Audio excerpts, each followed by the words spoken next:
खुद से घूमते एयरक्राफ्ट्स, एक ऐसे हवाई जहाज जो खुद चक्कर काट रहे हैं एयरपोर्ट पे, जहां उनको ऊपर उड़ना चाहिए वो जमीन पर ही घूम रहे हैं हवा से। और एयरपोर्ट पे एंटर करते ही ऐसे मंजर आपको देखने को मिल रहे हैं जहां पूरा एयरपोर्ट हवा से तहस नहस हुआ। इतना ही नहीं, अर्जेंटीना के दृश्य है जहां एक बहुत भयंकर तूफान आया है, वहां तो एक स्पोर्ट्स अरीना, एक स्टेडियम भी गिर गया। 15 से ज़्यादा लोगों की जानें जा चुकी हैं। ये दृश्य जो आप देख रहे हैं ये है अर्जेंटीना के एयरपोर्ट का। ऐसा भयंकर तूफान जो अर्जेंटीना ने हाल फिलहाल में कभी देखा भी नहीं था। क्या है इसके पीछे, आइए जानते हैं इस वीडियो में। वेलकम टू ज्ञान कोश, और आइए जानते हैं क्या ये अर्जेंटीना का तूफान है और क्यों ये अर्जेंटीना के लिए एक तरह तबाही लेके आया। कई लोगों की जानें गई, लेकिन फिर भी कहीं ना कहीं अर्जेंटीना की थोड़ी सी मदद बेसे हुई है।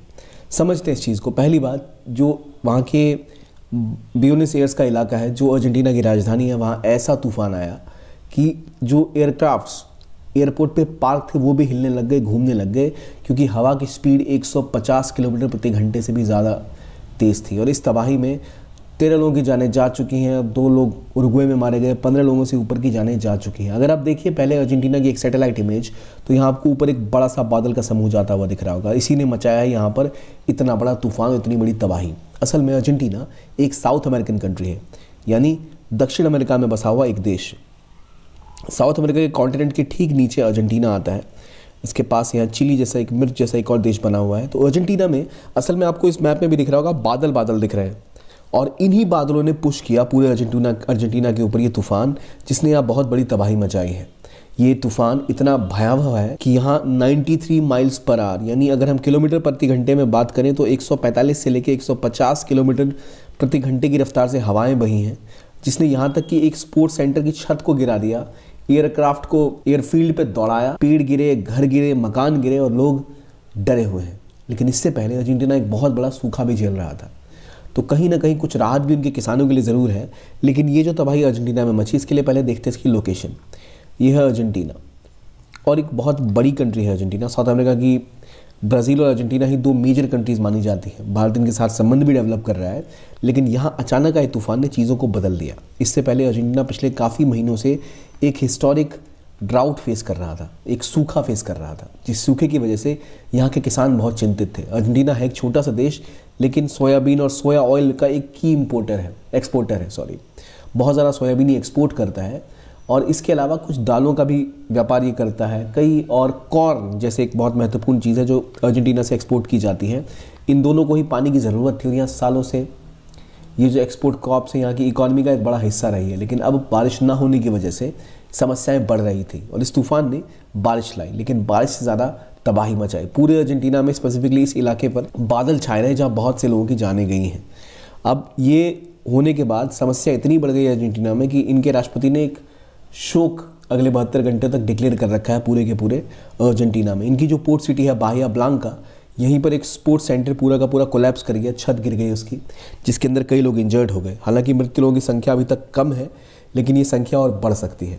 और अर्जेंटीना का तूफान जैसे आपको यहाँ दिख रहा है, पूरे का पूरा एक छत स्पोर्ट्स सेंटर कोलैप्स करके गिर गई, और जितने लोगों की मौतें यहाँ हुई हैं स्पोर्ट्स क्लब जो गिरने की वजह से, और इवन एयरपोर्ट के टूटने की वजह से, इसका भी कोई डैमेज इसका हिसाब नहीं लगाया गया। लेकिन एक बहुत बड़ी संख्या में अर्जेंटीना में लॉस ऑफ लाइफ देखी गई है।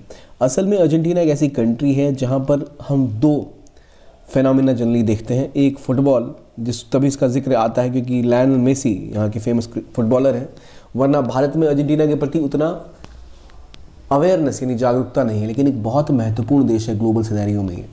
यहाँ कई सारी जो हम बैटरीज भी यूज़ करते हैं, उसके लिए जो मिनरल्स हैं उसकी रिक्वायरमेंट के लिए भारत इनके साथ पार्टनरशिप भी करना चाह रहा है। अर्जेंटीना एक बहुत महत्वपूर्ण देश है साउथ अमेरिका का, और यहाँ पर जो तबाही मची है इसके बाद इन्हें संभलने में काफ़ी समय लगेगा, ऐसी उम्मीद की जा रही है। लेकिन एक ही खास बात इस अंधेरे कुएं में भी इनके लिए ये है कि यहाँ के किसानों को कुछ पानी मिल गया, क्योंकि बहुत भयंकर सूखा झेल रहे थे। जिन लोगों की जाने गई वो तो और भयावह है। लेकिन यही बात मैं कह रहा था कि जैसे ग्रेन सेक्टर है, इनके अनाज के लिए बहुत ज़रूरी था कुछ बारिश का होना, लेकिन इतनी ज़्यादा स्टॉर्म्स आना दिखाते हैं कि क्लाइमेट चेंज की वजह से और ज़रा डिसरप्टिव एटमॉस्फेयर होने की वजह से हम कितनी समस्याएँ झेल रहे हैं। अगर हमने तुरंत क्लाइमेट चेंज पर काम नहीं किया या इस तरह की चीज़ों को कंट्रोल करने की कोशिश नहीं की, तो ऐसे फिनोमेना होते चले जाएंगे और हम इसकी कीमत चुकाने के लिए कहीं से भी तैयार नहीं।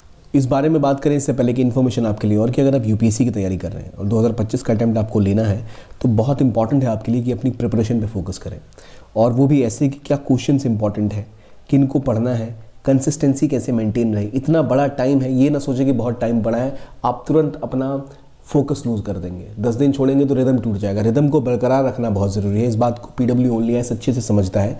इसीलिए आपके लिए हमने एक फाउंडेशन कोर्स भी लॉन्च किया है जो आपके की प्रॉब्लम्स और की कंसर्न्स को सॉल्व करता है। होता क्या है कि स्टूडेंट्स को क्लासेस चाहिए होती है पर वो अफोर्डेबल नहीं होती। लाखों की क्लासेस होती हैं, आप दिल्ली नहीं जा सकते, क्वालिटी के साथ कॉम्प्रोमाइज़ होता है ऑनलाइन क्लासेस में, इसलिए स्टूडेंट्स फैसला नहीं कर पाते क्या करें। तो इसको ध्यान में रखते हुए हमारा जो ऑनलाइन कोर्स है फाउंडेशन बैच का टाइटन और संकल्प, जो इंग्लिश और हिंदी में उपलब्ध है, इसको हमने आपके लिए उपलब्ध कराया है केवल 10,999 रुपये में, जो एक बहुत ही अफोर्डेबल क्लास है। साथ ही साथ हमने क्वालिटी मेंटेन किया बिल्कुल ऑफलाइन क्लासेस जैसे। तो आपको दिल्ली आके कोचिंग लेने का उतना महत्व नहीं है कि आप घर से भी चाहो तो ये क्लासेस अटेंड कर सकते हो, और केवल 10,999 इसकी कीमत है। 2025 तक आपके साथ ही कोर्स रहेगा, आपको प्रिपेयर करेगा, आपको क्लासेस मिलेंगी लाइव और रिकॉर्डेड, जिसमें आप सवाल पूछ सकते हैं, क्लासेस अटेंड कर सकते हैं, रेगुलरली करनी भी चाहिए आपको टेस्ट मिलते हैं, कंटेंट मिलता है, तो आप बहुत अच्छे से अपने आप को तैयार कर पाएंगे इस एग्ज़ाम के लिए, और कंसिस्टेंसी बनी रहेगी। इस कोर्स की डिटेल्स आपको कमेंट सेक्शन में पिन है हमारा एक लिंक, उससे मिल जाएगी, या फिर डिस्क्रिप्शन बॉक्स में मिल जाएगी। बहुत डिटेल तरीके से एक एक चीज़ को ध्यान में रख के कोर्स आपके लिए बिल्ड किया गया है। तो अगर आप इंटरेस्टेड हैं तो प्लीज़ हैव अ लुक, और जो आपकी शेड्यूलिंग है, जो आपके क्या पढ़ना है, ज्योग्राफी, इकोनॉमिक्स, पॉलिटी, कॉन्सेप्ट समझ नहीं आ रहे, वो सब समझाए जाएंगे इन डेप्थ, और ये आपकी प्रिपरेशन में एक बहुत बड़ा रोल निभाए। Do join it if you are thinking about it seriously. और अगर हम अर्जेंटीना के स्टॉर्म्स के बारे में बात करें, क्यों इतने तूफान आते हैं, क्या वजह है, तो ऐसा कुछ क्लियरली रिसर्च में अभी तक सामने नहीं आया है कि क्यों ही ये हो रहा है। Climate change one of the reasons कहा जाता है। इसके अलावा जो ये जगह है वो ऐसी है कि एक तरफ आपके समंदर है दोनों तरफ से, तो यहाँ नॉर्दर्न अर्जेंटीना में, खास तौर पे नॉर्दर्न अर्जेंटीना में काफ़ी ज़्यादा स्टॉर्म्स आते हैं और भयावह तूफान आते हैं, हुरिकेन्स आते हैं। और इसकी वजह ये कहा जाता है कि ये जो ज्योग्राफी है, अगर आप इसको गौर से देखो तो इस ज्योग्राफी में दोनों साइड बहुत सारे वाटर एरियाज़ हैं, तो यहाँ साइक्लोन के बनने के लिए एक स्पेस क्रिएट्स हो जाता है। और यहाँ की जो जलवायु है वो कुछ इस तरह की है जहाँ हवाओं को और आइस क्रिस्टल्स के जमने की वजह से पुश मिलता है, और इसलिए यहाँ ज़्यादा तूफान देखने को मिलते हैं। और क्या इसके पीछे और राज है ये हमें नहीं पता, लेकिन क्लाइमेट चेंज को एक रीज़न कहा जाता है कि रिसेंट टाइम्स में और बढ़ते हुए तूफान यहाँ देखे गए। ऐसे कुछ आर्टिकल्स इसको कोट कर रहे हैं, पर इवेंचुअल ऐसा कोई बेसिक रीज़न नहीं कि अचानक से इतने तेज़ तूफान ही क्यों आते हैं। पर जैसे हमें पता है कि इंडिया के आसपास भी काफ़ी तूफान आते रहते हैं क्लाइमेटिक कंडीशंस की वजह से, तो वही माना जाता है अर्जेंटीना के बारे में भी। तो इस वीडियो के लिए इतना ही। अब उम्मीद करते हैं कि ऐसा कोई तूफान इंडिया में ना आए जहां लोगों की जाने जाएं और इतने बड़े लेवल पे 150 किलोमीटर की रफ्तार से हवाएं बहें। वहाँ तो जनसंख्या कम थी, इसलिए जान माल की हानि कम हुई। इंडिया में तो कहीं ज़्यादा हो सकती है। तो देखने के लिए बहुत बहुत धन्यवाद। कीप ऑन वॉचिंग ज्ञान कोश and have a nice day.